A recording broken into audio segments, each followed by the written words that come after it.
Are you wondering what is the difference between the CE and also the regular C button on your calculator? So first, the C button simply clears everything from the memory of the calculator. So it's essentially like completely resets and wipes all your equation. However, the CE button is completely different because it can actually help you basically save a bit of time.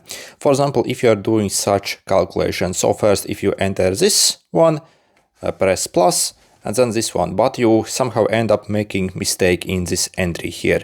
Then by simply pressing the CE button, you can only delete this last entry while still keeping this in memory. So yeah, so for example, this is what it will look like.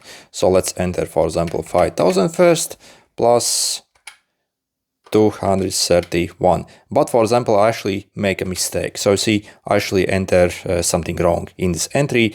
So I simply want to delete this last entry without actually deleting this first. So I want to save time. So again, I'll simply press this one and then I will re-enter the correct one. So see, and if I press equal, it still calculates correctly because again, it kept this one in the memory while only deleting this one.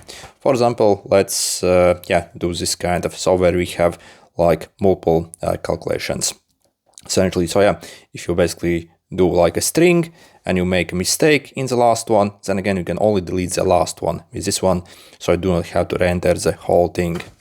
So for example, again, 50 times 4 times 20 times. So see, for example, if you make a mistake, then again you can simply clear this last one while keeping the rest intact. So see, if you press it and then enter the correct one, it will calculate the correct one.